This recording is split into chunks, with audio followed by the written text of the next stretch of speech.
تلاوت کی ہوئی آیت سورہ نحل 14واں پارہ آیت نمبر 61 ہے۔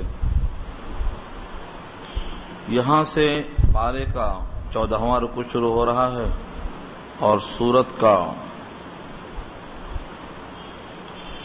14واں رکوع ہے اور پارے کا 8واں رکوع ہے۔ اوپر کی آیت میں جو مضمون تھا کہ جو لوگ آخرت پر یقین نہیں رکھتے ان کے لیے بری حالت کی مثال ہے اور اللہ کے لیے بڑی اعلیٰ درجے کی مثال ہے۔ ضرب مثل الاعلیٰ کے معنی اونچے درجے کی مثال اور اللہ غالب حکمتوں والے۔ یہاں گزشتہ رکوع مکمل ہوا تھا۔ کفار قریش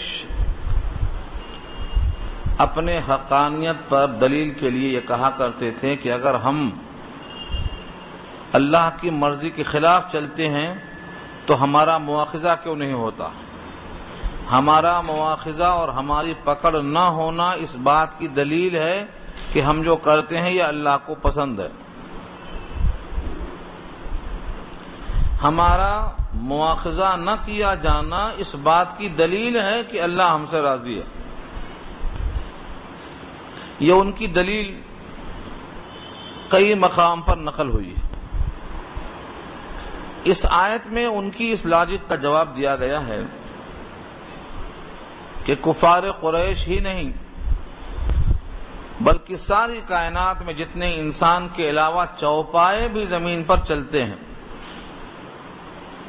اگر ان کے ظلم کی وجہ سے اللہ ان کا مواخذہ فوراً کریں تو زمین پر رینگنے والا کوئی بھی بچے گا نہیں، اس کو مواخذہ میں آج ہی پکڑ لیا جائے گا۔ لیکن اللہ تعالیٰ نے ہر ایک کو ایک موقع تک کے واسطے مہلت دی ہے اور جب وہ وقت آ جائے گا تو نہ مقدم ہوں گے نہ مؤخر ہوں گے۔ مواخذہ نہ کیا جانا علی الفور یہ صحیح راستے کی دلیل نہیں ہے، کیونکہ زمین میں کسی کا مواخذہ اسی وقت ہوگا جب اس کا وقت مقررہ آ جائے۔ یہ مضمون کی آیت سورہ سبا کے اندر بھی آئی ہے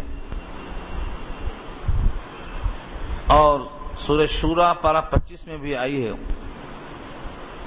بلکہ یوں فرمایا کہ تم پر جو مصیبتیں آتی ہیں تمہارے ہاتھوں کا کسب ہے اور جن پر مواخذہ ہوتا ہے وہ کم ہے، جن کو معاف کیا جاتا ہے وہ زیادہ ہیں۔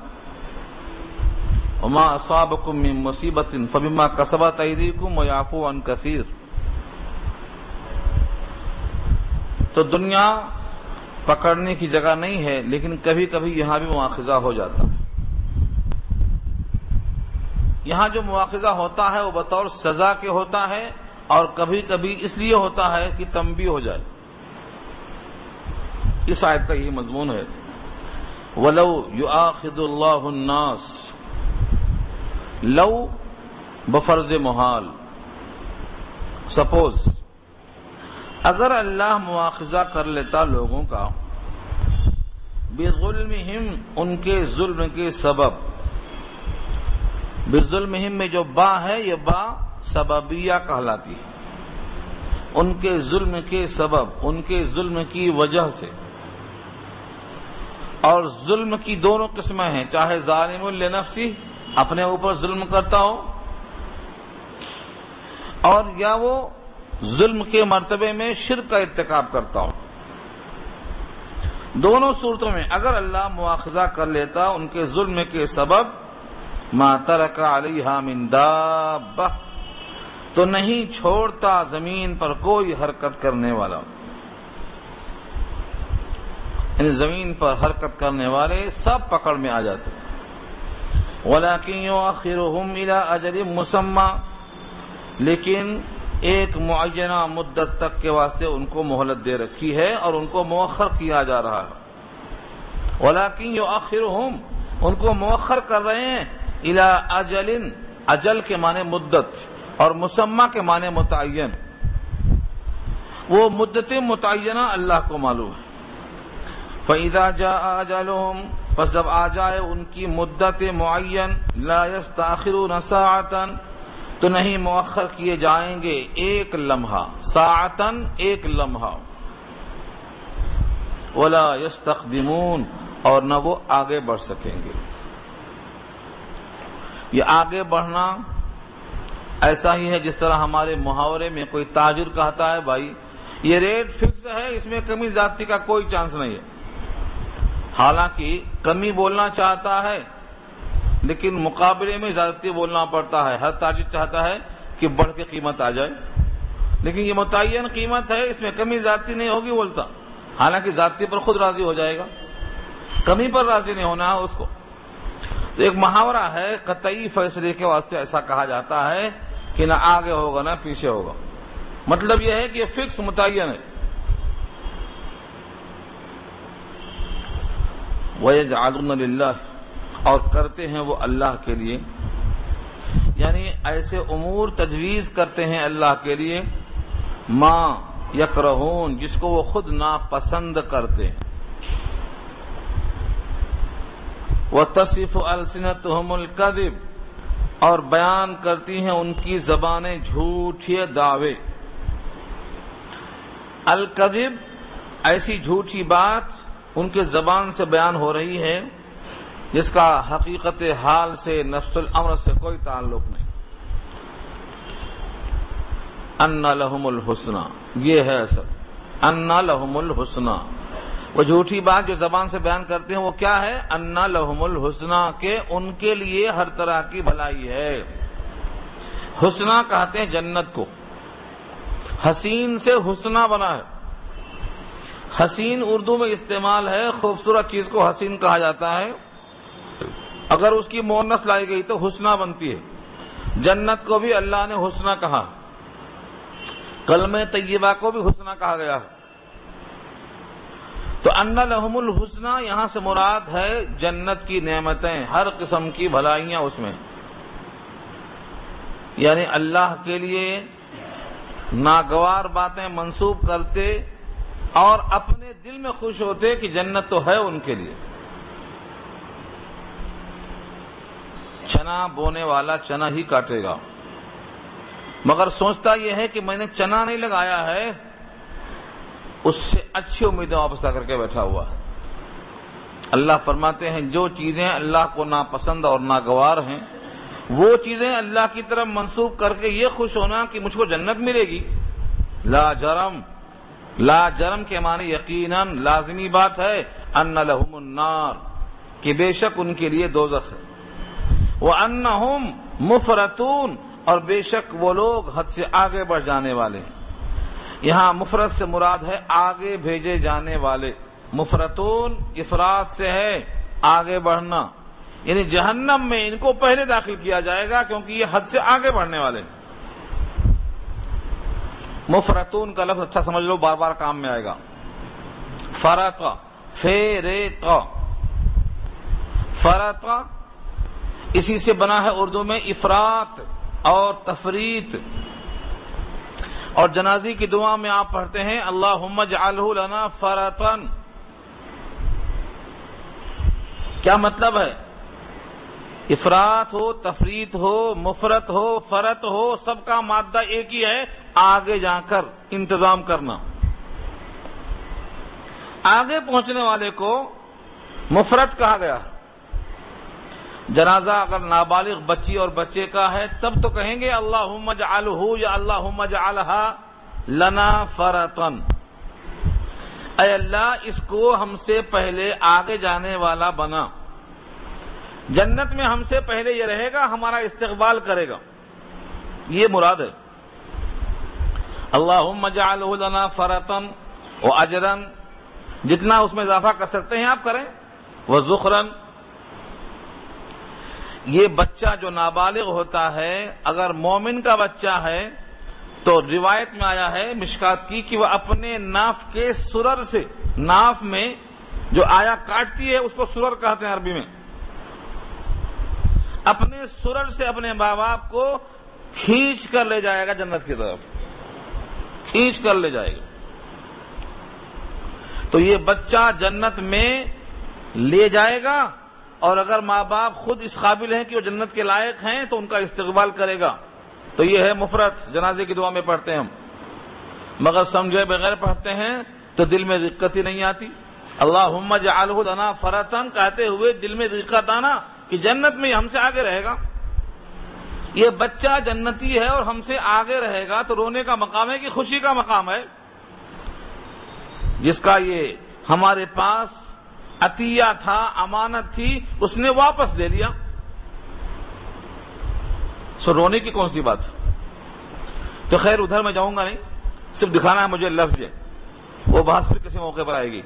مفرطون کے معنی آتے ہیں جن کو پیش کرنے میں آگے بھیج دیا جائے۔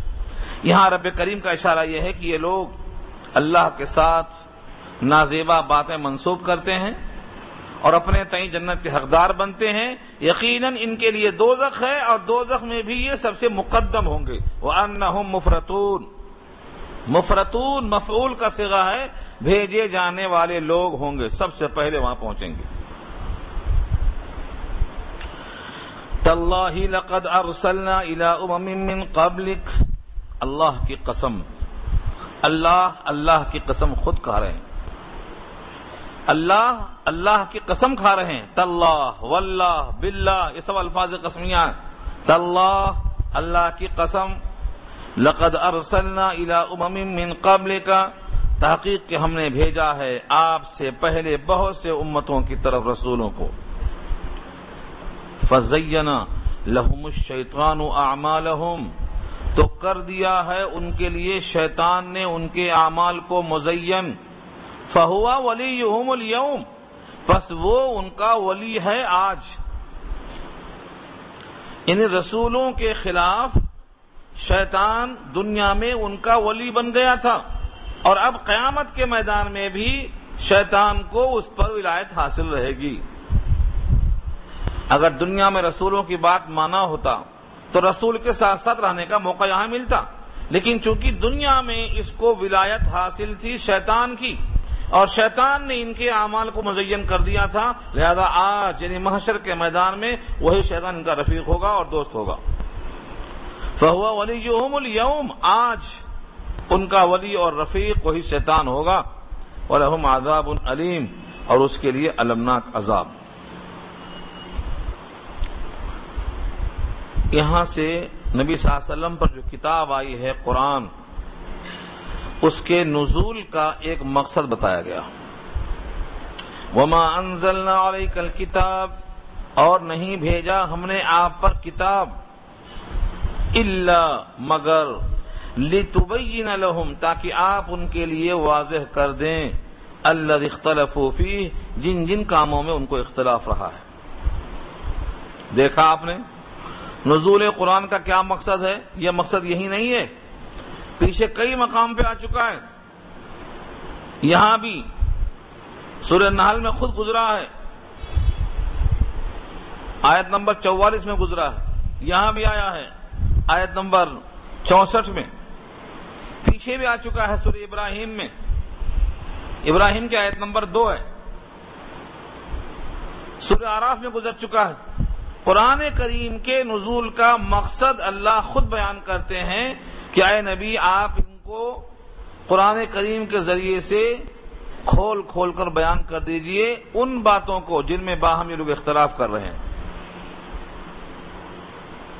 اختلافی مسائل کو حل کرنے کی واحد شکل یہ ہے کہ یہی کتاب ہے جو شک سے خالی ہے، اس کتاب پر اپنے مسائل کو پیش کر دو، یہ کتاب کیا بولتی ہے مان لو۔ مگر یہاں مقصد میں ہے ہی نہیں وہ کہ لوگوں کو رہنمائی کریں، لوگوں کو ہدایت کریں، لوگوں تک احکام پہنچائیں، مقصد میں وہ ہے ہی نہیں۔ مقصد میں کیا ہے؟ لوگ جس کام میں بھی ہیں ان کی خرافات کو شرعی سند دے دو اور ان سے ہاں میں ہاں ملا کر ان کو ہموار کر لو تو لمبی بھیڑ آپ کے ساتھ رہے گی، جھنڈا اونچا رہے ہمارا سب سے آگے۔ قرآن کریم نے بتایا ہے رسول کہ ہمیشہ دنیا میں فاسق زیادہ رہے ہیں اور شاکر بندے، نیک بندے، صالح بندے ہمیشہ کم رہے ہیں۔ تو ایجنڈے میں کیا ہے؟ جب لوگوں کی ہاں میں ہاں ملانا ہے، لوگوں میں جو جہالت کی رسم و رواج کی باتیں پھیلی ہیں ان کو شرعی سند عطا کرو کھینچ تان کے، تو اب لازماً وہ لوگ آپ کی ہاں میں ہاں ملائیں گے اور آپ ان کی ہاں میں ہاں ملائیں گے۔ چور سے کہتا ہے من ترا حاجی بویم، تو مرا حاجی بوگو، تو مجھ کو حاجی کا، میں تجھ کو حاجی کہوں۔ دونوں کی طاقت آگے بڑھ رہی ہے، تو مقصد تو وہ آ گیا ہے ایجنڈے میں۔ قرآن کریم کا مقصد نزول کا یہ ہے کہ ان کے لفظوں کے ذریعے سے لوگوں کا اختلاف دور کیا جائے، اور نبی سے واضح پیغام ہے اللہ کا کہ اس کتاب کو لوگوں میں ان کے لفظوں کے ساتھ پیش کیا جائے، لِتُبَيِّنَ لَهُمْ، تاکہ آپ ان پر ظاہر کر دیں کہ قرآن کا یہ لفظ ہے، اس کا یہ مفہوم ہے، اللہ کی یہ مراد ہے۔ مراد بیان اللہ تعالی کو ظاہر کر دو۔ جس نے یہ کلام بھیجا ہے، اس کلام سے اس کا کیا منشا ہے، اس کا کیا مقصد ہے، اس کلام میں کیا مطلوب ہے، اس کلام کا تقاضا کیا ہے، اس کا اقتضا کیسے پورا ہوگا، یہ واضح کر دو۔ یہ قرآن جگہ جگہ بیان کرتا ہے۔ اب سوال یہ ہوتا ہے کہ کیا اس کا مقصد ہمارے لیے بہت مشکل ہے، ٹیڑھا ہے؟ فرمایا اس کتاب میں تمہارے لیے جو کچھ ہے وہ ہدی و رحمہ، ہدایت ہے اور رحمت ہے۔ ہدایت کا مطلب یہ ہے تمہیں منزل تک لے جائے گا۔ منزل آپ کی کون سی ہے؟ کہاں جانا ہے؟ جنت میں جانا ہے۔ جانا کہاں ہے؟ جنت میں، وہ ہماری منزل ہے۔ اس سے پہلے ہم ٹھہرنے والے نہیں ہیں۔ ایک ایک گھڑی اور ایک ایک لمحہ اور ایک ایک گھنٹہ آپ سفر میں ہیں، آپ تسلیم کریں یا نہ کریں۔ آپ زندگی کی حیات پہ سوار ہیں اور یہ ٹرین آپ کو لے کے جا رہی ہے۔ کہاں جانا ہے؟ آپ کی منزل کیا ہے؟ منزل آپ کی قبر نہیں ہے، بلکہ وہ تو پہلی منزل ہے، آخری سفر کی پہلی منزل ہے۔ آپ کی منزل ہے جنت، جنت الفردوس مانگو، وہ آپ کی منزل ہے۔ وہاں آپ کا استقبال اللہ خود کریں گے، وہاں ضیافت رب کریم خود فرمائیں گے، اپنی ملاقات سے ہمکنار کریں گے، وہ ہے منزل۔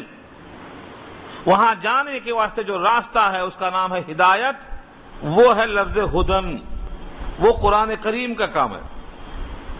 قرآن بندے کو منزل سے ہمکنار کرنے کا راستہ ہموار کرتا ہے، ایسا چلو۔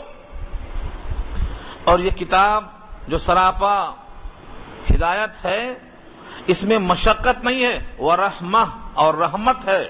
جس طرح باپ شفقت کے ساتھ بیٹے کو لے کے چلتا ہے، یہ قرآن بھی متبعین پر مشقت نہیں، بار نہیں ڈالتا، بلکہ بڑی ہی پیار کے ساتھ ان کو لے کے چلتا ہے۔ تو یہ رحمت کا ترجمہ ہے۔ قرآن ہدایت ہے، قرآن رحمت ہے، لقوم یؤمنون، ایسی قوم کے واسطے جو ایمان رکھتی ہے۔ واللہ انزل من السماء ماء فاحیا به الارض بعد موتها، اور اللہ نے اتارا آسمان سے پانی پس زندہ کیا اس سے مردہ زمین کو اس کے مر چکنے کے باوجود۔ یہ کیا ہے؟ رحمت کا اشارہ ہے۔ رحمت پر شبہ مت کرو، تمہاری بقا کے لیے مردہ زمین کو پانی برسا کر زندہ کر دیا، قوت نمو دے دیا، تاکہ تمہاری نسل کو اور تمہارے لیے بقا کا سامان فراہم ہو جائے۔ ان فی ذلک لآیہ، بے شک پانی کے برسانے میں، زمین کے زندہ کرنے میں، اس سے نباتات کے اگانے میں نشانیاں ہیں، لقوم یسمعون، ایسی قوم کے واسطے جو سنتی ہو۔ جو لوگ سنتے ہیں نشانی ہے ان کے لیے۔ یعنی جس طرح اللہ پانی برسا کر مردہ زمین کو زندہ کرتے ہیں، ایسے ہی زمین پر آب حیات برسا کر مردوں کو زندہ کرنے پر قادر ہیں۔ سورہ زمر میں اللہ نے اسی کو کہا ہے، ان الذی احیاھا لمحیی الموتى، ان الذی احیاھا لمحیی الموتى، جس نے زمین کو زندہ کیا وہی مردوں کو زندہ کرے گا۔ وہاں بھی پانی برسایا، یہاں پانی برسائے گا۔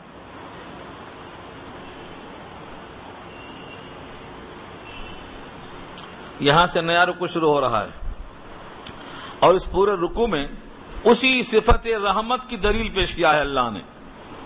بندوں کے لیے شریعت، بندوں کے لیے نبی اور بندوں کے لیے کتاب، یہ بالکل سراپا رحمت ہے، جیسے تم پر اپنی نعمتیں اللہ نے اتنی برسائی ہیں، وہ سب کے سب تم پر اللہ کی صفت رحمت کا اشارہ کرتی ہیں۔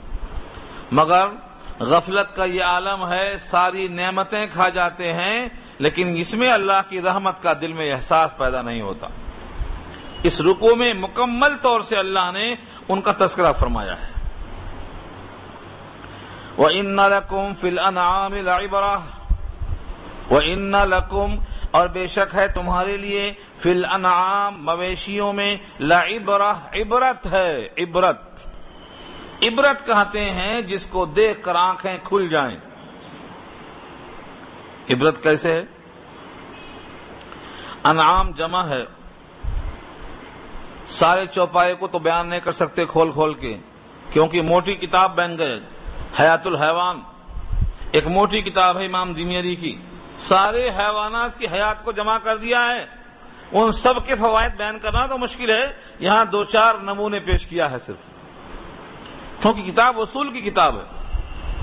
چوپایوں میں جن کا زیادہ استعمال ہے، جن کا زیادہ نفع ہے، جن سے ہمیں عمدہ سے عمدہ نعمتیں ملتی ہیں، ان کا اشارہ کیا اللہ نے، فرمایا نسقیکم مما فی بطونہ، ہم پلاتے ہیں تم کو اس چیز سے جو ان کے پیٹوں میں ہے، من بین فرث گوبر کے درمیان، ودم اور خون کے درمیان، لبنا خالصا خالص دودھ، سائغا گلے سے اتر جانے والا آسانی سے، للشاربین پینے والوں کے لیے۔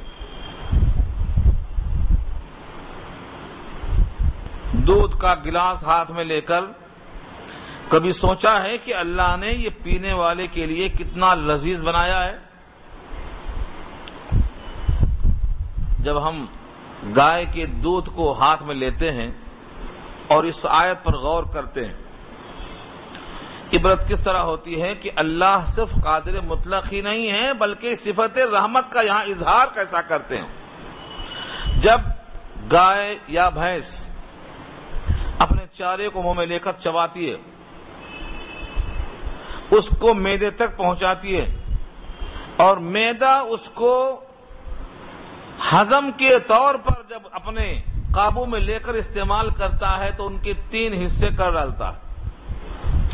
ایک حصہ وہ ہے جو فضلہ بننے کے لائق ہوتا ہے، اور ایک حصہ وہ ہے جو خون میں اضافے کا ذریعہ بنتا ہے، اور ایک حصہ وہ ہے جو دودھ بننے کے لائق ہوتا ہے۔ پھر اس معدے کے پوری کوشش کر چکنے کے بعد رب کریم جگر کے حوالے کر کے جگر سے کہتے ہیں اب تم اس کو تقسیم کر،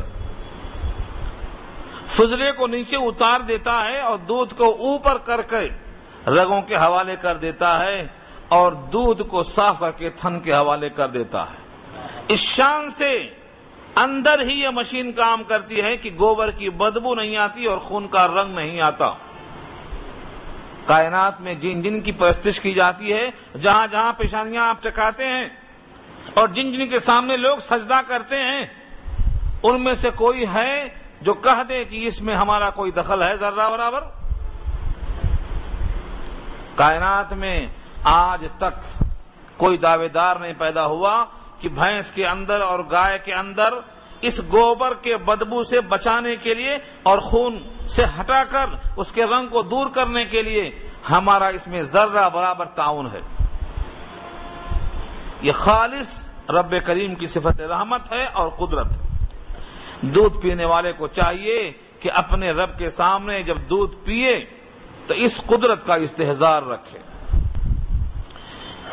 اب اس پر حدیث سناتا ہوں میں آپ کو۔ حدیثیں تو آپ کو بھی یاد ہیں مگر توجہ دلاتا ہوں میں تاکہ فکر میں اضافہ ہو، اور یہاں فکر ہی پیدا کرنا متوجہ کرنا ہے۔ کہتے ہیں دیکھو بیٹے کو ذرا سمجھاؤ، باپ کی نہیں بات مانتا، تو سمجھانے سے فائدہ کیا ہوتا؟ اس کا ذہن بن جاتا، باپ کا موتی بن جاتا ہے۔ یہ قرآن کریم سے ذہن سازی ہی مقصد ہے۔ ذہن سازی جب ہو جاتی ہے تو بندہ خود بخود تلاش کرتا ہے راضی ہونے کے اسباب۔ نبی صلی اللہ علیہ وسلم نے دعا سکھلائی ہے، جب کھانا کھاؤ تو کیا پڑھو؟ اللہم بارک لنا فیما رزقتنا وارزقنا خیرا منہ۔ جب کھانا آپ کھاتے ہیں تو اللہ سے دعا کرتے ہیں اے اللہ ہمارے واسطے برکت دے دے، جو کچھ ہمیں آپ نے کھانا بطور رزق کے مہیا کیا ہے اور اس میں ہمیں برکت دے دیجئے، اس سے بہتر غذا ہمیں دے دیجئے، وارزقنا خیرا منہ۔ اور بھی دعائیں ہیں دوسری حدیثوں میں، ایک ہی نہیں ہے، مگر سب کا مفہوم قدر مشترک یہی ہے، ہمیں جو آپ نے دیا ہے اس میں برکت دیجئے اور ہمیں اس سے بہتر روزی دے دیجئے۔ یہ ہر کھانے پر دعا ہے، چاہے بریانی ہو چاہے مرغ مسلم۔ لیکن جب کسی بندے کو دودھ ملتا ہے پینے کے لیے تو دعا بدل دیا اللہ کے نبی نے، اور یہ کہا اللہم بارک لنا فیما رزقتنا وارزقنا خیرا منہ کے بجائے کیا فرمایا وزدنا فیہ، اسی میں ہمیں زیادتی کر دے، کیونکہ اس سے بہتر غذا اگر ہوتی تو فرماتے اس سے بہتر غذا دے دے، کیونکہ اس کائنات میں اس سے بہتر غذا ہو ہی نہیں سکتی ہے، اسی واسطے اللہ نے کہا وزدنا منہ، اسی میں زیادہ کر۔ معلوم ہوا بہترین مشروب دودھ ہے، اسی لیے معراج کے موقع پر حضور کے سامنے دودھ اور شراب پیش کی گئی تھی، جبریل نے اشارہ کیا تو حضور نے دودھ اٹھا لیا ہاتھ میں، شراب کو چھوڑ دیا۔ جبریل نے کہا امت گمراہی سے اب بچ گئی، کیونکہ آپ نے شراب چھوڑ دیا، دودھ کو ہاتھ لگایا۔ وہاں بھی دکھایا پیش کیا، دودھ خواب میں بھی آئے تو اس کی تشبیہ علم سے دیا اللہ کے نبی نے، دودھ پلانا علم کو بانٹنے کے برابر ہے۔ تو دودھ اپنے مانوی کے لحاظ سے اور اپنی صنعت کے لحاظ سے اور اپنے ذائقے کے لحاظ سے جس طرح بھی آپ اس کو چیک کریں گے وہ اللہ کی طرف سے قدرت اور رحمت دونوں کا اشکار۔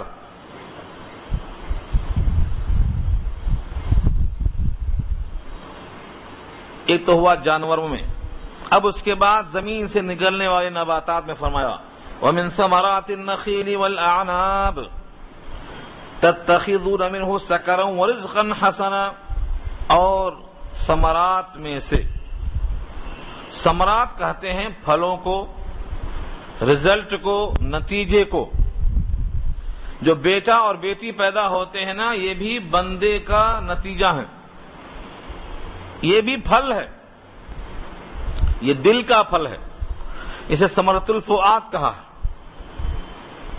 ثمرۃ الفؤاد یہاں کہا ہے ثمرۃ النخیل، کھجور کے درخت کا پھل، کھجور کے پھل، والاعناب اور انگوروں کے پھل، تم اس سے کیا بناتے ہو؟ نشا کی چیزیں، تتخذون منہ سکرا، بناتے ہو تم اس سے نشا کی چیزیں، ورزقا حسنا، اور رزق حسن بناتے ہو۔ اس پر شارحین نے بڑے بہترین اشارے کیے ہیں، دو لفظ ہے، ایک ہے سکر نشا کی چیزیں اور ایک ہے رزق حسن عمدہ غذائیں۔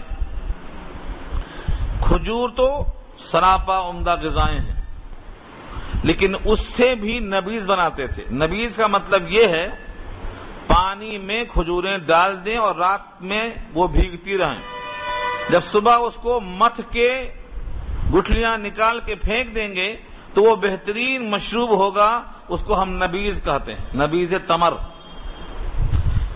اس کے بڑے مسائل ہیں، اس کی بہت سی اقسام ہیں، کئی جگہ بحث آئی ہے اس کی، ہمیں خلاصہ نہیں پیش کرنا ہے، صرف اشارہ کرنا ہے اس کا۔ تو یہ کیا ہے، اگر نبیذ کو زیادہ دیر تک چھوڑ دیا گیا تو نشہ پیدا ہو جاتا، اور اگر نشہ پیدا ہو چکا ہے تو اس میں کچھ چیزیں ایسی ہیں ڈالنے کے بعد وہ سرکہ بن جاتا ہے، سرکے کو الخل کہا جاتا ہے عربی میں۔ یہ سب چیزیں اس سے مراد ہیں، سب بنتے ہیں انگور سے بھی اور کھجور سے بھی۔ تو اگر سکرن ہے نشہ کی چیز، تو جو اس وقت کی بات ہے جب شراب حرام نہیں ہوئی تھی، تب تو حالت سکر یعنی نشہ کی چیزیں جو نبیذ کے علاوہ ہیں وہ بھی نعمت میں شامل ہوتی ہیں، اور اگر شراب کی حرمت آ چکی ہے تو یہاں سکر سے مراد وہ چیزیں ہیں جو نبیذ بنا کر پی جاتی تھی، نبی صلی اللہ علیہ وسلم اس کو آخر تک پیتے رہے، بہت اچھی چیز ہے یہ۔ طاقتور چیز ہے. اس کے مقابل میں کہا ہے رزقاً حسنا، بہترین رزق. کھجوروں کو سکھا کر رکھو، پورے سال کھاؤ. انگوروں کو سکھا لو، کشمش بنا لو. تو کشمش کی شکل میں اور کھجوروں کو سکھا کر یہ رزق حسن بنتا ہے. یہ اللہ کی طرف سے نعمت ہے. اس کا مطلب یہ نہیں ہے کہ نشہ کی چیز بنانے کی یہاں پر ہمت افزائی کی جا رہی ہے، بلکہ لوگ بناتے ہیں اس کو اور استعمال کرتے ہیں تو صرف نعمتوں کا تذکرہ یہاں مقصود ہے. رہا اس کی حرمت و حلت کا حکم وہ یہاں مقصود نہیں ہے، وہ کسی اور آیت میں آیا ہے. اور فرمایا نبی صلی اللہ علیہ وسلم نے کل مسکرن حرام، ہر نشہ آور چیز حرام ہے. اور فرمایا جس کے زیادہ پینے اور کھانے سے نشہ آ جائے اس کا قطرہ بھی حرام ہے. کل ما اسکر کثیرہ فقلیلہ حرام، ہر وہ چیز جس کی زیادہ مقدار کھانے سے نشہ آتا ہو، اگر کم مقدار کھایا تو نشہ نہیں آئے گا لیکن تب بھی حرام. یہ وضاحت کیا اللہ کے نبی نے، بخاری میں روایتیں موجود ہیں. ان فی ذلک لآیہ، بے شک اس میں نشانی ہے، لقوم یعقلون، ایسی قوم کے واسطے جو تعقل کریں، عقل کا استعمال کرے کہ اللہ نے زمین سے کتنا شیریں اور کتنا میٹھا رس ہمارے واسطے مہیا کیا ہے. کھجور تو ایسی بہترین نعمت ہے کہ اس کے درخت کو بھی اللہ کے نبی نے تشبیہ دی ہے مومن سے. مومن سراپا نفع بخش ہوتا ہے اور کھجور کا درخت بھی سراپا نفع بخش ہوتا ہے. اب تشبیہ کی وجہ یہاں نہیں. تو پہلی چیز ہے مویشیوں میں عبرت ہے، دوسرے ہے درختوں سے پھلوں سے، اور تیسری چیز یہ ہے حیوانات میں جن کو ہم حقیر اور بہت ہی تحقیر سے ہم دیکھتے ہیں کہ بہت چھوٹا ہے، اس کی کوئی حیثیت نہیں ہے، اللہ نے ہمارے واسطے بہت ہی عمدہ شے بنایا ہے. اس میں سے ایک ہے نحل. نحل کہتے ہیں شہد کی مکھی کو. یہ سورت کا نام سورہ نحل ہے اسی شہد کی مکھی کی وجہ سے، اور یہی وہ آیت ہے جس میں لفظ نحل استعمال کیا ہے اللہ نے. اسی ایک ٹکڑے کی وجہ سے پوری سورت کا نام ہے سورہ نحل. نحل کے معنی شہد کی مکھی. وَأَوْحَى رَبُّكَ إِلَى النَّحْلِ، اور وحی کیا آپ کے رب نے شہد کے مکھی کی طرف. اوحا یوحی ایحاؤن کے معنی وحی کرنا. انبیاء کی طرف جو وحی آتی ہے وہ الگ ہے، انبیاء کے غیر کی طرف وحی آتی ہے وہ الگ ہے. کل 7 قسمیں ہیں وحی کی. امام سہیلی نے 7 قسمیں بیان کی ہیں. خلاصہ اس کا یہ ہے کہ جب انبیاء کے علاوہ کی طرف کوئی مخفی کلام پہنچایا جائے جس سے اس کو بات سمجھ میں آ جائے کہ کیا کرنا چاہیے اور کیا نہیں کرنا چاہیے، کلام مخفی ہو اور اس کو سمجھ میں آ جائے، اس کا نام وحی ہے. حضرت موسیٰ کے ماں کی طرف وحی آئی تھی کہ دودھ پلاؤ موسیٰ کو. جب ڈر لگے کہ اب شرطی آ جائیں گے اور قتل کر دیں گے تو صندوق میں رکھو اور دریا کے حوالے کر دو.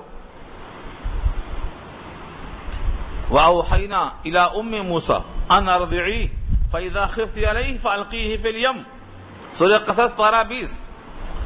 دودھ پلاؤ شوق سے بچے کو، لیکن جب خطرہ محسوس ہو تو صندوق میں رکھو، دریا میں ڈال دو. ہمارا وعدہ ہے ہم تم کو واپس دیں گے، ہمارا وعدہ ہے تم کو ہم یہ بچہ واپس دیں گے. کائنات کی عقل کہتی ہے کیسے واپس آئے گا؟ اگر صندوق پوری طرح بند کر دیا ہے تو دم گھٹ کے مر جائے گا، اور کہیں ذرہ برابر اگر سان ہے تو پانی اندر گھس کے غرق کر دے گا. کیسے پہنچائیں گے آپ؟ عقل تو یہ کہتی ہے. لیکن اللہ نے وہی بھیجا، اِنَّا رَادُّوهُ إِلَيْكَ، میں لوٹاؤں گا اس کو، میرے نام پہ ڈال دے، دریا کے حوالے کر دے. یہ کلام مخفی ہے، کوئی اس کے لیے فرشتہ نہیں آیا تھا، یہ موسیٰ کے ماں کے دل میں ڈال دیا اللہ نے. اس کو وحی کہتے ہیں.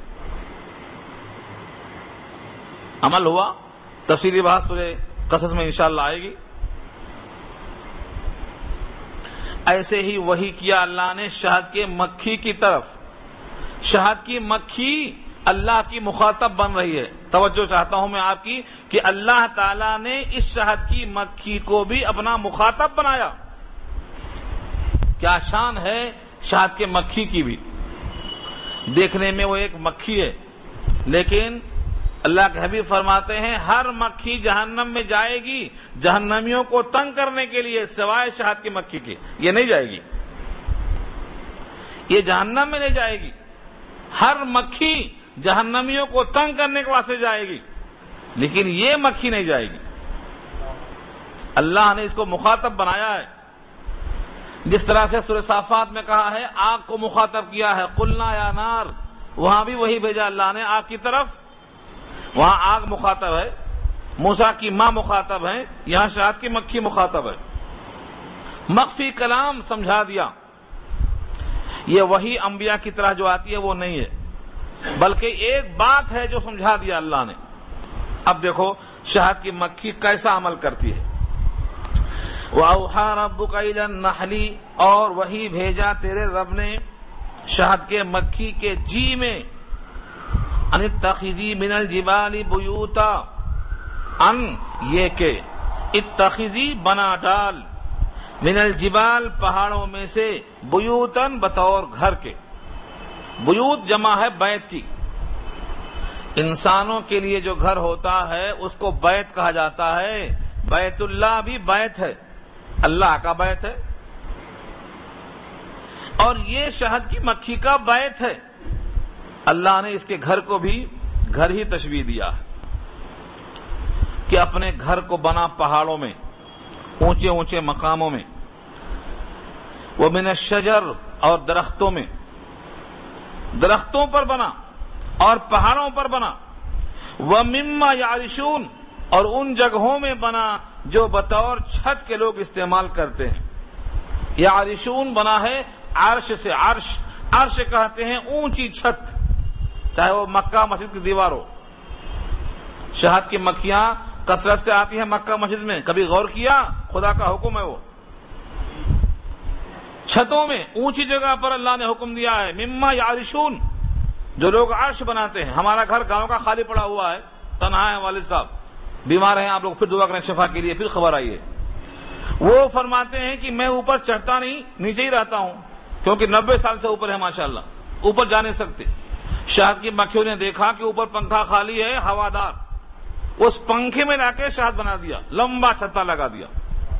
جب میں داخل ہوا تو مجھے یاد آیا کہ مما یعرشون کا اللہ نے یہ اللہ کا حکم پورا کرتی ہے. شہد کی مکھی کی پنکھا خالی دکھائی دیا، کوئی استعمال نہیں کرنے والا ہے، تو وہاں آ کے لگا دیا. اور اس شہد کی مکھی کے بنانے میں، اس کا نظام چلانے میں، ان کا ڈسپلن دیکھیں گے تو انسان پیچھے ہیں ان سے. ہمارا کوئی امیر نہیں. شہد کی مکھیوں کا ایک امیر ہوتا ہے، ملکہ ہوتی ہے. مجال نہیں کہ کوئی مکھی ان کے خلاف چلی جائے. ہمارا کوئی امیر ہے؟ ہمارا کوئی امیر نہیں. جس کو جو دیکھو بٹا ہوا ہے، تقسیم ہوا ہے. شہد کی مکھی کو اللہ کا یہ حکم ہے، ایک امیر کے تابع ہے. وہ ایک، اس کا نام ہے ملکہ، اور اس کا کام یہ ہے کہ خود وہ کتنے انڈے فراہم کرتی ہے. صحیح تعداد تو آپ کو یاد کرنا پڑے گا. کم سے کم 6,000 سے لے کر 12,000 تک انڈے فراہم کرتی ہے. یہ ملکہ خود کام بانٹتی ہے. کچھ کا کام ہے رس چوس کے آنا، آگے آیت میں آ رہا ہے، رس چوس کے آنا. کچھ کا کام یہ ہے کہ اگر کوئی گندی چیز لے کے آتی ہے تو اس کو داخل نہیں ہونے دینا، اسے ملکہ قتل کرا دیتی ہے تاکہ اس رس میں کوئی چیز خراب نہ آنے پائے. اور ایک کام مقرر کرتی ہے، اگر کوئی چھتے پر حملہ کرنے والا ہے تو باقاعدہ ایک دستہ مقرر کرتی ہے، تم حملہ کرنا، تمہارا کام یہی ہے، صرف اقدام. اللہ تعالیٰ نے اس کو ایسا پابند بنایا ہے. ان کے چھتے کو آپ دیکھیں گے تو ان کے چھتے میں اگر آپ مار کر لے کر نشان ڈالیں گے تو بھی آپ زیادہ چڑھا نہیں پائیں گے جتنے نشان ہیں. ہر چھتا برابر ہے، مسدس ہوتا ہے، 6 کونا بنتا ہے اس میں، نہ مخمس ہوتا، نہ مربع ہوتا، نہ مثلث ہوتا، نہ 3 کونے، نہ 4، نہ 5. ہر دانے کو آپ دیکھیں گے تو وہ مسدس ہوگا، 6 کونا. لکھا ہے شارحین نے 6 کونے میں کوئی کونا ضائع نہیں ہوتا، 4 میں، 5 میں، 3 میں چانس ہے ایک آدھ کونا خراب نکل جائے، تو مسدس بناتی ہے. اتنا برابر، اتنا مساوی کہ آپ کسی چیز سے اس کا نشان تول لیں، ناپ لیں، دیکھ لیں، ایک بال کے برابر آپ کو فرق نہیں ملے گا. یہ کس کا حکم ہے؟ یہ رب کریم نے سکھایا ہے شہد کی مکھی کو. ہم کو بھی سکھایا ہے کتاب اللہ بھیج کر، ہم نے کتاب ہی چھوڑ دیا. یہ ہے کمی. اس کو جو پیغام آیا اس نے فالو کیا. ہمیں جو پیغام ملا ہے ہم نے اس کتاب کو اٹھا کے بازو رکھ دیا ہے، خواہشوں پر جی رہے ہیں. دولہے میاں ناچ رہے ہیں، بھائی کیوں؟ فلاں کی خواہش ہے. اللہ کی خواہش کیا ہے دیکھ لیا ہوتا کم سے کم. ایک پھول کا ہار رکھا ہے، سارا جہان ناچتے ہوا آ رہا ہے، تو دوستوں کی خواہش ہے. دوستوں کو پیدا کرنے والا رب کیا چاہتا ہے اس کی خواہش کو نہیں سوچا آپ نے. یہ کب آئے گا سمجھ میں؟ بندوں کو چاہیے کہ اپنے رب سے محبت کریں. یہ نعمتوں کو سنانے کا یہی منشا ہے. نعمتیں میری استعمال کر رہے ہو. تو شہد کی مکھی کو اللہ نے جتنے آرڈر دیے ہیں سب فالو کر رہی ہے. اونچے اونچے گھر بناؤ، پہاڑوں میں، درختوں میں اور چھتوں میں. یہ 3 مقامات ہیں. ان 3 سے ہٹ کر چوتھا مقام نہیں ملے گا آپ کو. کیوں؟ تازی ہوا ملنا چاہیے تاکہ شہد خراب نہ ہو، ضائع نہ ہو. اور اس کو اللہ نے کیا حکم دیا ہے؟ کیا کیا کھاؤ، کیسے بنے گا؟ ثم کلی من کل الثمرات. کس کو حکم ہے؟ کلی، کھاؤ. شہد کی مکھی کو اللہ حکم دیتے ہیں پھر کھاؤ. من کل الثمرات، ہر قسم کے پھلوں سے چستی پھرو. پھل کھانا اس کو حکم دیا اللہ نے. وہ پھل ہی کھائے گی، گوشت نہیں کھائے گی. کیوں؟ رب نے نہیں کہا. رب نے اس کو خاص کر دیا ہے پھلوں کا رس چوسنے کے لیے. اب وہ گوشت نہیں کھائے گی. پھر ہم اس کو کہتے ہیں کہ یہ بے شعور جانور ہے، بے شعور حیوان ہے. ہم کو اللہ نے جس چیز سے کہا ہے کہ یہ مت کھانا حرام ہے، ہم اس سے کیوں نہیں رکتے؟ اللہ نے کہا سود نہیں کھانا، ہم کو رکنا چاہیے نہیں رکنا چاہیے؟ شہد کی مکھی رک جاتی ہے، ہم نہیں رکتے. اللہ نے کہا سود نہیں کھانا، رشوت نہیں کھانا، خنزیر نہیں کھانا، میتا نہیں کھانا، بہتا ہوا خون نہیں کھانا. یہ سب چیزیں تمہارے واسطے مضر ہیں. عقل و شعور رکھنے والا انسان بھی اس مضر چیز کو مضر نہیں سمجھ رہا ہے. جبکہ شہد کی مکھی پھلوں سے آگے نہیں بڑھتی. اور آگے دیکھو، اگر یہ پھل قریب میں نہیں ہے تو، پھول دور دراز علاقوں میں ہے تو اللہ نے اس کے واسطے اس کی کمزوری کا لحاظ کرتے ہوئے کیا کہا؟ فصل کی سبل ربی کی ذللا. فصل کی تو چل اپنے رب کے راستوں پر. فصل کی چل، سبل سبیل کی جمع ہے راستے. ربی کی تیرے رب کے بنائے ہوئے جو راستے ہیں ان میں چل. ذللا جو آسان ہے تیرے لیے. یہ میلوں دور نکل جائے گی لیکن واپس اپنے گھر میں آئے گی، بھولے گی نہیں. راستے تابع کر دیا اللہ نے. ہم اور آپ کہتے ہیں یہ گلی ہے کہ وہ گلی. ہاں، کسی ایسے محلے میں جہاں گلیاں زیادہ ہیں بھول جاتے. لیکن شہد کی مکھی کو اللہ نے راستہ تابع کر دیا ہے، ٹھیک اپنے مقام پہ واپس آتی ہے. پھولوں کی تلاش میں دور دراز پہنچتی ہے اور رب کا حکم پورا کرتی ہے. اس میں اشارہ یہ ہے کہ شہد کی مکھی کو ہم نے ایک حکم بھیجا ہے، وہ اس کے تابع کام کرتی ہے. کاش تم بھی انبیاء کی تعلیمات پر اور اس کتاب پر عمل کر کے تم بھی کچھ اچھے بن سکتے. دیکھو جب شہد کی مکھی خدا کا حکم مانتی ہے تو اس کا نتیجہ کیا نکلتا؟ یخرج من بطونها شراب. نکلتی ہے اس کے پیٹ سے شراب. شراب بمعنی مشروب ہے، یاد رہے گا. شراب کو عربی میں خمر کہتے ہیں. جو آدمی کی عقل کو چھین لیتی ہے، چھپا لیتی ہے۔ یہاں وہ مراد نہیں، یہاں شراب بمانا مشروب ہے۔ عربی میں شراب کہتے ہیں پینے کی چیز کو، شربت، جو شربت ہے وہ شراب ہے، پیٹ میں سے اس کے نکلتا۔ یہاں پر بھی ایک بحث کیا ہے فقہا نے کہ یہ اس کے پیٹ سے نکلنے والا فضلہ ہے یا اس کے منہ سے نکلنے والا لعاب ہے۔ یہاں آیت کے الفاظ بتاتے ہیں کہ وہ فضلہ ہی ہے۔ کیوں؟ یخرج من بطونہا، نکلتے ہیں اس کے پیٹ سے، اور جو چیز پیٹ سے نکلتی ہے وہ فضلہ ہوتی ہے، اور جو لعاب ہوتا ہے وہ پیٹ سے نکلتا ہے بلکہ زبان سے نکلتا ہے وہ۔ لیکن بندوں کے حق میں یہ فضلہ ہو تب بھی اور لعاب ہو تب بھی شفاء للناس آگے آ رہا ہے۔ شفا حضرت امام شافعی رحمۃ اللہ علیہ اور بہت سے فقہا نے کئی استدلال کیے ہیں اس سے۔ حضرت علی کا ایک مقولہ سنانا چاہتا ہوں۔ حضرت علی فرمایا کرتے تھے کہ دنیا میں انسانوں کے لیے سب سے بہترین لباس جو بنایا اللہ نے وہ ایک کیڑے کا لعاب ہے، یعنی ریشم کا کیڑا جو لعاب نکالتا ہے اس سے ریشم کا کپڑا بنتا ہے، سب سے نفیس کپڑا۔ مگر یہاں جائز ہے صرف عورتوں کو، مردوں کو نہیں۔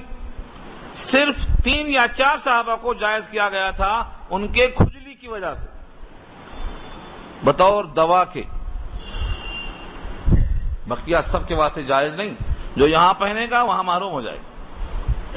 تو ایک کیڑا ہے جس کا لعاب اس سے بنتا ہے سب سے نفیس لباس، یہ انسانوں کے لیے۔ اور دوسرا یہ ہے شہد کی مکھی جس کے پیٹ سے نکلنے والا فضلہ ہو یا اوپر سے نکلنے والا لعاب ہو، یہ مختلف الوان ہو، اس کے رنگ مختلف ہوتے ہیں۔ مختلف الوان، لون کی جمع ہے، لون مانے رنگ، مختلف مانے الگ الگ۔ کہیں پیلا ہوتا ہے، موسم کے لحاظ سے ان کو جو پھل دستیاب ہوگا، جس کا پھول ملے گا، جیسا ان کو ذائقہ ملے گا، اس لحاظ سے اس کا رنگ بدلتا جائے گا، حالات کے لحاظ سے، زمانے کے لحاظ سے، جغرافیائی لحاظ سے، موسم کے لحاظ سے۔ کہیں زعفران کا رس بہت زیادہ زعفران ہے تو وہاں پر شہد کا جو رنگ آئے گا وہ زعفرانی آئے گا، خوشبو آئے گی اس میں۔ اسی واسطے لوگ کشمیری شہد کو بہت مہنگا بیچتے، سابقہ نہیں پڑا ہے آپ کا، بہت مہنگا بیچتے زعفران کی طرح۔ کیوں مہنگا بیچتے؟ کیونکہ زعفران خود بہت قیمتی ہے، اس کے پھول سے چوس کر جو وہ لاتی ہیں تو اس کا رنگ اس میں موجود ہے، مختلف رنگ۔ اس شہد کو وہ بناتی ہیں کس کے حکم سے؟ اللہ کے حکم سے۔ ان اجزاء کو چوستی ہیں جس سے شہد بنتی ہے، ان اجزاء کو نہیں لاتی ہیں جن سے شہد نہیں بنتی ہے۔ یہ تقسیم انہیں کون سکھاتا ہے؟ فیہ شفاء للناس، اس میں شفا ہے لوگوں کے لیے۔ یہ نہیں کہا کہ شفا پینے میں ہے، شفا لگانے میں ہے، شفا کو ملنے میں ہے، مطلق رکھ دیا اللہ نے، فیہ، اس میں شفا ہے للناس، لوگوں کے لیے۔ جتنے بھی اطباء ہیں شہد کو بیس بناتے ہیں، وہ اس میں خوبی یہ ہے کہ خود خراب ہوتا بھی نہیں، خراب ہونے کسی کو دیتا بھی نہیں، اس کا بیس ہے۔ الکحل کے بدلے شہد کا استعمال کثرت سے ہوا ہے اور آج بھی ہو رہا ہے۔ اس شہد کو لوگوں نے دیکھنے کے لیے کہ اس میں موم کیسا بنتی ہے، پہلے شہد کیسا بناتی ہے، کئی لوگوں نے کانچ کے برتن میں چھتا بنوایا رکھا، لیکن اللہ نے ان کے راز کو چھپانے کے لیے اس کانچ پہ انہوں نے پہلے موم چھڑکا۔ جب پوری طرح سے راستہ بند ہو گیا نظر آنے کا، تب انہوں نے اپنا کام شروع کیا۔ کسی کے مجال نہیں کہ ان کے راز سے واقف ہو جائے۔ کبھی کبھی اللہ نے ان سے اور بھی کام لیے ہیں۔ ہم نے ذکر کیا تھا 70 قرہ جو مار دیے گئے تھے، شہید کر دیے گئے تھے، اس میں سے ایک کا جسم کفار قریش لانا چاہتے تھے عبرت کے لیے، اس کے ساتھ کھلواڑ کرنے کے لیے، انہوں نے دعا کر رکھی تھی، اللہ تو یوں بھی قادر ہے ہر چیز پر، لیکن شہد کی مکھی کو بھیج دیا، سب نے جا کے چھاپ لیا۔ اب ان کو نظر نہیں آتا، قریب گئے تو ہمت نہیں قریب میں جانے کی، ان کی لاش میں سے کچھ بھی یہ کاٹ کر لانے پر قادر نہیں ہو سکے، تو یہ اللہ کا حکم تسلیم کرتی ہے۔ اس شہد میں کتنے فوائد ہیں، ایک صاحب کو تو پھوڑا ہو گیا، وہ پھوڑے پر بھی شہد کو لگاتے، لوگوں نے کہا یہ کیا کر رہے ہیں؟ کہا اللہ نے یہ نہیں کہا ہے کہ اس کو کیسے استعمال کرو، یہ کہا ہے فیہ شفا، اس میں شفا ہے۔ پھوڑے کو لگایا۔ ایک صاحب نے اپنے بھائی کی شکایت کی حضور سے کہ اس کے پیٹ میں خرابی ہے، پتہ نہیں اس حال تھا کہ قبض تھا۔ بعض روایتوں میں وضاحت آتی ہے کہ اس حال تھا، پیٹ سے فضلہ نکلتا جا رہا تھا۔ حضور نے کہا شہد پلا، کیوں؟ اللہ نے شفا کہا اس میں۔ ایک دن پلا کر واپس آئے، کہا کوئی فائدہ نہیں ہوا۔ آپ نے کہا پھر پلا، پھر واپس آئے، کہا فائدہ نہیں ہوا۔ آپ نے کہا پھر پلا، ایک دن، دو دن، تین دن پلایا۔ تیسرے دن جب اس نے کہا کہ فائدہ نہیں ہوا تو آپ نے کہا صدق اللہ وکذب بطن اخیک، جو کچھ اللہ نے کہا ہے وہ سچ کہا ہے اور تیرے بھائی کے پیٹ نے جھوٹ کہا ہے، پھر سے پلا۔ یہ ایمان ہے۔ پھر پلایا تو اس میں جو قوت مدافعت میں کمی آ گئی تھی بحال ہو چکی تھی، خرابی نکل چکی تھی۔ پیٹ کے لیے، پیٹ کے امراض کے لیے، خصوصاً بلغمی امراض کے لیے بہت مفید ثابت کیا ہے اس کو۔ تو شفا ہے اس میں۔ بعض لوگ آنکھ میں لگاتے ہیں، آنکھ کی شفا ہے۔ اور شہد کے لیے کوئی متعین شے نہیں بتایا اللہ کی طرف سے، بلکہ مختلف لوگوں نے اس کا استعمال کیا مختلف انداز سے۔ اس میں کوئی شک نہیں کہ یہ اللہ کے حکم سے اور اللہ کی مرضی سے اور اللہ کی نشاندہی سے تیار ہوا ہے، اور خدا کا حکم لگ گیا ہے کہ اس میں شفا ہے۔ لوگوں نے ملاوٹ کر کے اس کا نام خوب استعمال کیا ہے، خوب بیچا ہے۔ اس کے باوجود چلو ملاوٹ میں آدھا ہی صحیح، تب بھی فائدہ دیتی ہے یہ۔ اگر خالص مل جائے تو پھر کیا بات ہے۔ قرآن نے اسی واسطے جہاں شہد کا ذکر کیا ہے وہاں پر خالص کا ذکر کیا ہے، ملاوٹ نہیں۔ اور کیا کہا؟ وَأَنْهَارٌ مِّنْ عَسَلٍ مُصَفًّى، ایسی شہد نہر کی ہوگی جو مصفہ ہوگی، یعنی بالکل شفاف، صاف ہوگی، کسی کا اس میں کوئی تصور نہیں، کوئی ملاوٹ نہیں۔ تو شہد کی خوبی یہ ہے کہ اس ملاوٹ کے بغیر مل جائے تو بہت اچھی چیز ہے۔ اس میں شفا ہے لوگوں کے لیے۔ یہ شفا ہمیں حاصل کرنا چاہیے۔ حضور نے فرمایا کہ دو شفاؤں کو لازم پکڑ لو، دو شفاؤں کو لازم پکڑ لو۔ ایک شفا ہے شہد، جس میں اللہ نے اس آیت کا اشارہ کیا ہے، اس کو لازم پکڑ لو، شفا ملے گی بطور غذا کے۔ اور ایک شفا روحانی ہے جو قرآن میں رکھا اللہ نے، وَنُنَزِّلُ مِنَ الْقُرْآنِ مَا هُوَ شِفَاءٌ، یہ آیت سورہ بنی اسرائیل پارہ 15 میں آ رہی ہے، وہاں بحث ہوگی کہ قرآن میں بھی شفا ہے۔ تو دو شفاؤں کو لازم پکڑ لو، غذا میں شہد کو اور ذکر و اذکار میں قرآن کو، تم بیماری سے محفوظ رہو گے۔ بیماری دیتا کون؟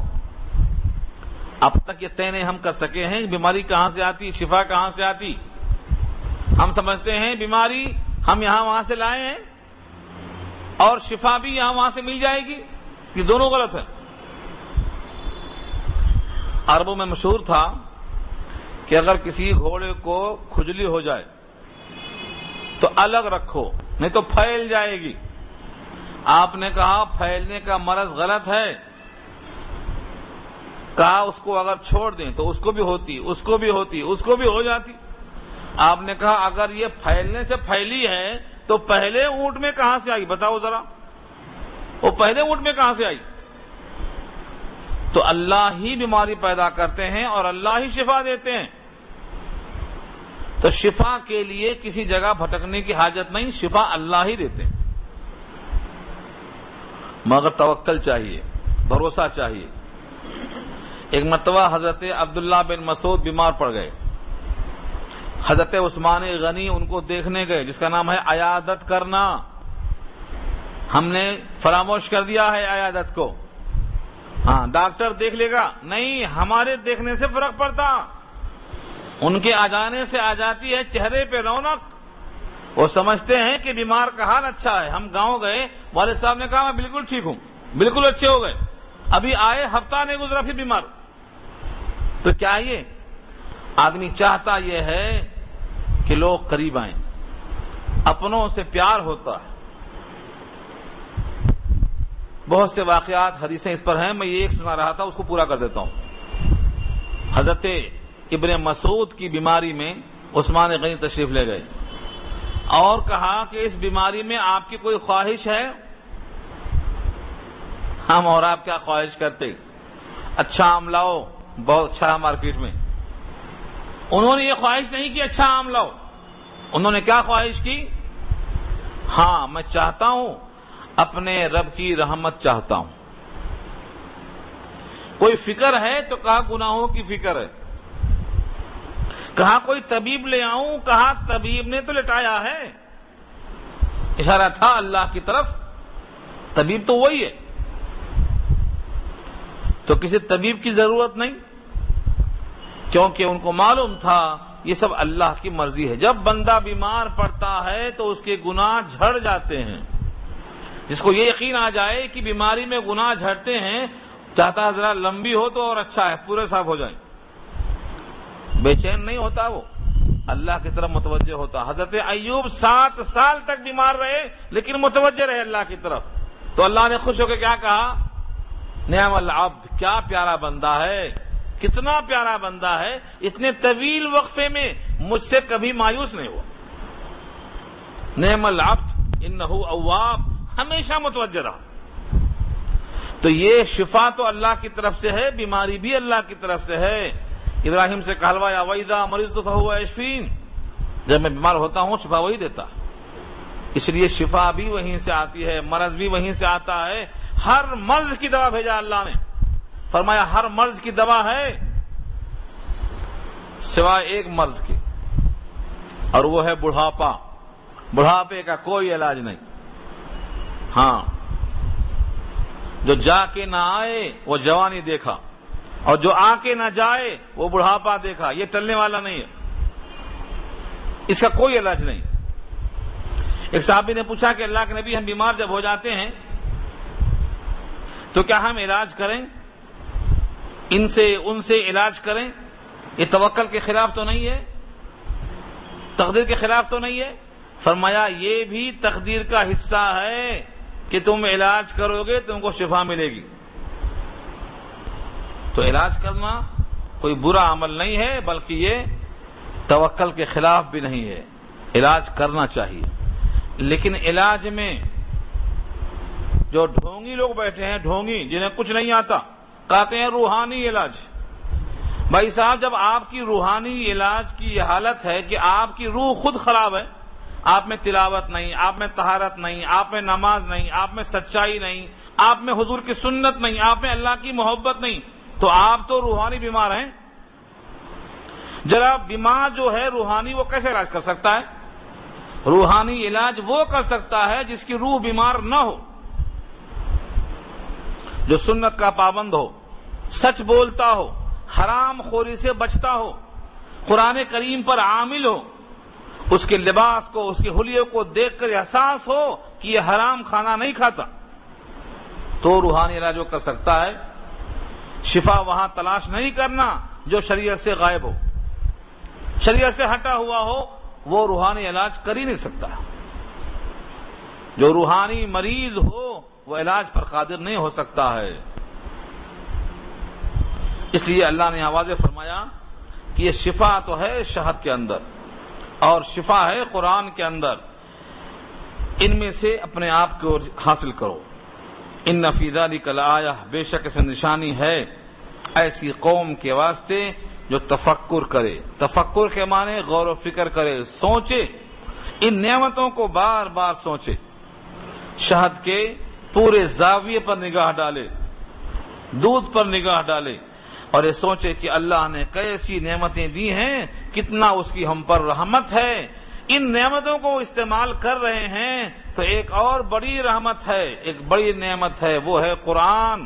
اور اللہ کے نبی کا وجود، اللہ کے نبی کی سنت اور طریقہ، یہ بھی بہت بڑی نعمت ہے اور یہ بہت بڑی اللہ کی رحمت ہے۔ ہم کیوں نہ قرآن کو بھی استعمال کریں، کیوں نہ ہم حضور کی سنت کو بھی استعمال کریں، کیوں نہ ہم حضور کی وہ دعاؤں کو بھی استعمال کریں جو اللہ نے ان کو سکھلائی ہیں۔ یہ بھی بڑی رحمت ہے اور یہ بھی بڑی نعمت ہے، یہ بھی اللہ کی قدرت۔ قیامت تک کے واسطے اس کتاب میں کوئی چینجنگ نہیں ہوگی، اللہ نے تحفظ بخشا ہے، یہ بھی اللہ کی قدرت اور نعمت ہے۔ رکوع کی آخری آیت ہے، پورا کرتا ہوں۔ واللہ خلقکم ثم یتوفاکم، اللہ نے تم کو پیدا کیا ہے پھر تم کو وفات دے گا۔ پیدا کس نے کیا ہے؟ اللہ نے۔ وفات کون دے گا؟ اللہ۔ یعنی گویا ہماری موت و حیات، ہماری تخلیق اور تخلیق کا واپس لینا، یہ دونوں اللہ کے قبضے میں ہے، تو ہماری زندگی بھی اللہ کے حکم کے تابع ہونا چاہیے، یہ تقاضا ہے وفاداری کا۔ آگے فرمایا وَمِنْكُمْ مَنْ يُرَدُّ إِلَىٰ أَرْذَلِ الْعُمُرِ، اور تم میں سے بعض وہ ہیں جن کو لوٹایا جاتا ہے ارذل عمر تک۔ ارذل عمر کیا ہے؟ بڑھاپے کی عمر۔ بعض نے کہا 70 سال ہے، بعض نے کہا 80 سال ہے، لیکن اللہ نے سالوں پر نہیں رکھا اس کو۔ صحیح بات تو یہ ہے سالوں پر موقوف نہیں ہے۔ حضرت نوح کی عمر 900 برس ہے، تو کیا وہ ارذل عمر ہے؟ نہیں، ارذل عمر نہیں ہے۔ سلمان فارسی کی 350 برس عمر ہے، تو ارذل عمر ہے وہ؟ نہیں ہے۔ ارذل عمر کی تعریف اللہ نے یہاں خود کی ہے اگلے ٹکڑے میں، اور فرمایا لکئی، تاکہ لا یعلم بعد علم شیئا، نہ جانے وہ کچھ بھی سب کچھ جان چکنے کے باوجود۔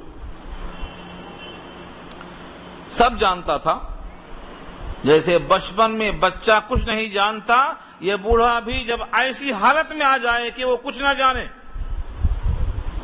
نہ بیٹے کو پہچانے، نہ بیوی کو پہچانے، نہ آپ کی شکل کو پہچانے، نہ طہارت جانے، نہ وضو جانے، نہ نماز کے اوقات جانے، یہ ہے ارذل عمر۔ ارذل عمر 40 سال، 50 سال، 90 سال سے مطلب نہیں ہے۔ آدمی کے ہوش و حواس، قوا اس کے مضبوط ہیں، اگر وہ 200 برس جیتا ہے تو یہ ارذل عمر نہیں ہے۔ ارذل عمر کی تعریف قرآن نے یہاں خود کر دیا ہے، لا یعلم بعد علم شیئا، جان چکنے کے باوجود اب کچھ نہیں جانتا ہے۔ ابا مجھے پہچانتے ہو؟ نہیں پہچانتا، نہیں پہچانتا ہوں، کوئی جواب ہی نہیں۔ ابا دیکھو یہ کون آئے؟ نہیں معلوم۔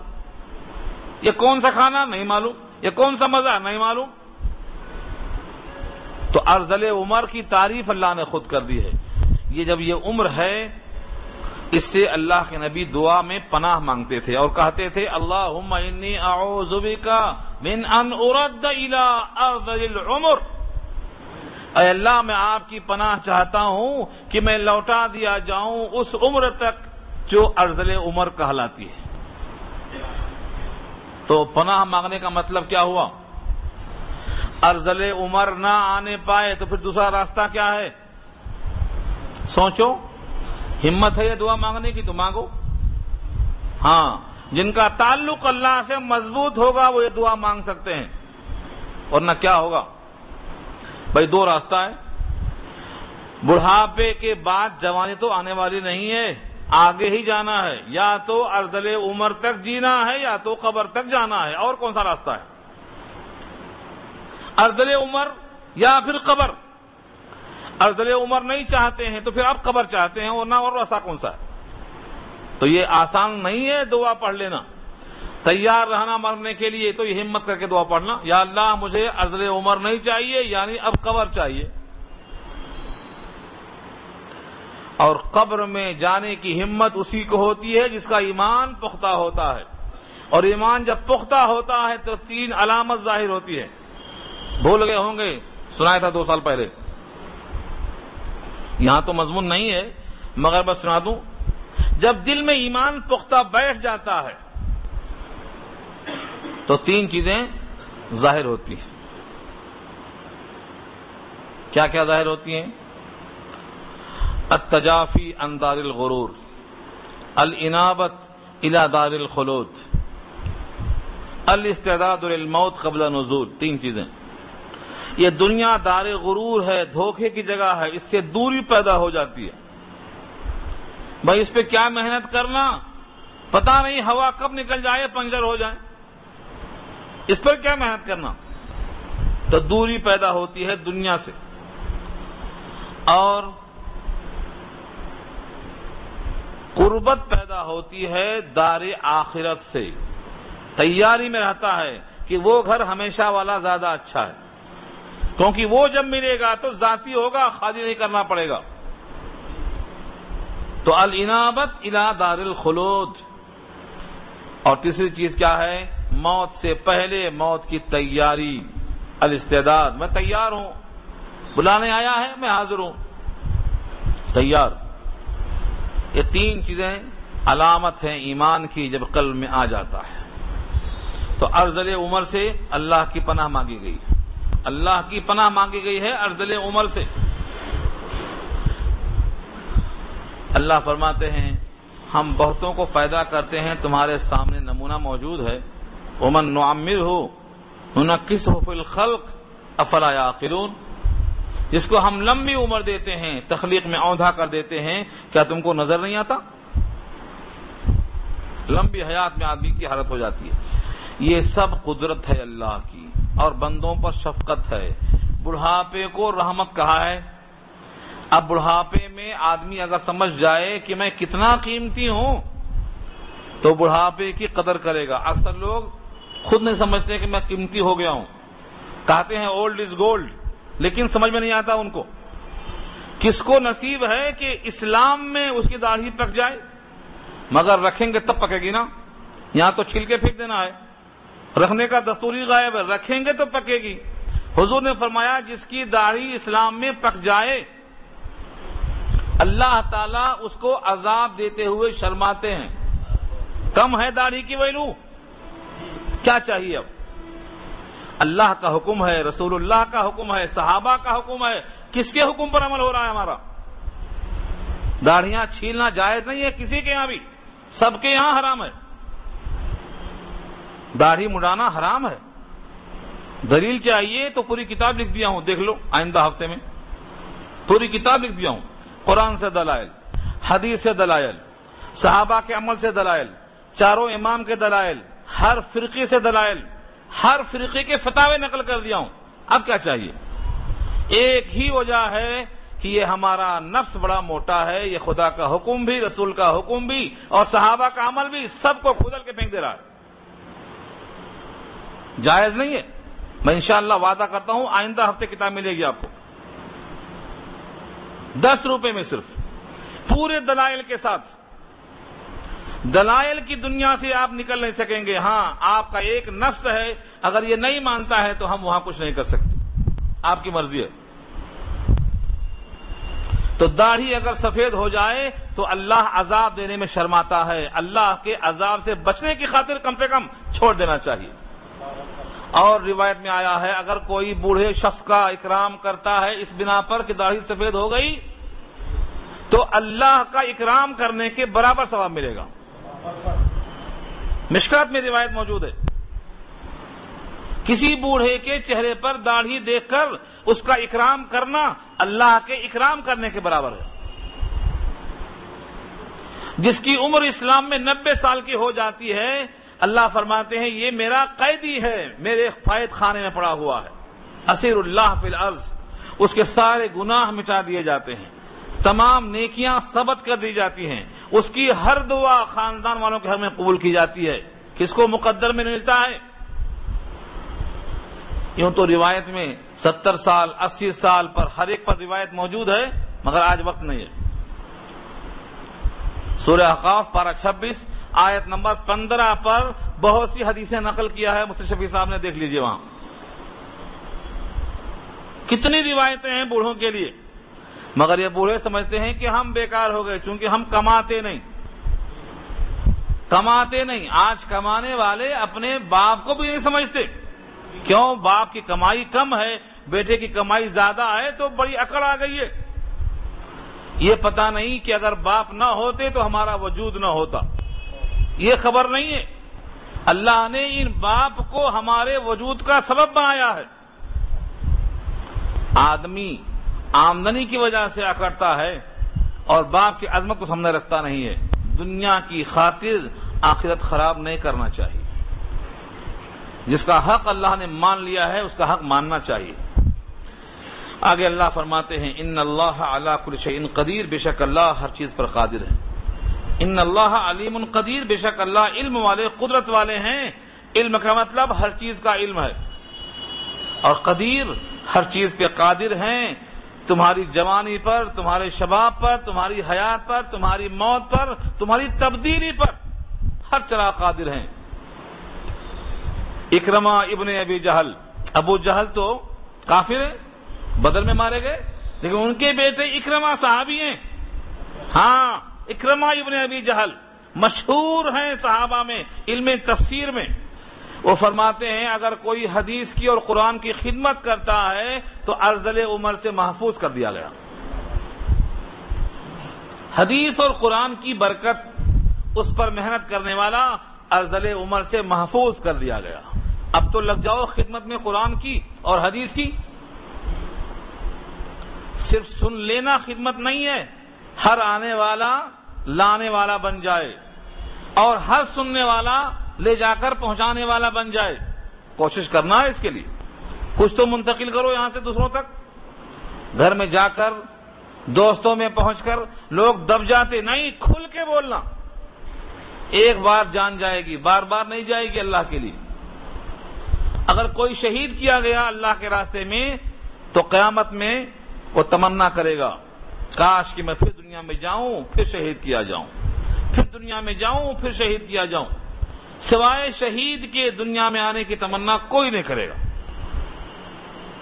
اتنا بڑا اونچا مقام ہے تو ڈرنے کی کوئی بات نہیں، حق کو واضح کرنا اپنا کام ہے۔ آپ یہ پیغام سن لو کہ سن کر لوگوں تک پہنچانا ہے۔ ہر سننے والا پہنچانے والا بن جائے، اور ہر آنے والا ساتھیوں کو لے کر آنے والا بن جائے۔ کریں گے بھائی کوشش؟ ہاتھ اٹھاؤ، اللہ وعدہ کرتے ہوئے دیکھ لیں آپ کو۔ ہاں، اللہ اس وعدے کو قبول فرمائے۔ دعا کر لیجیے۔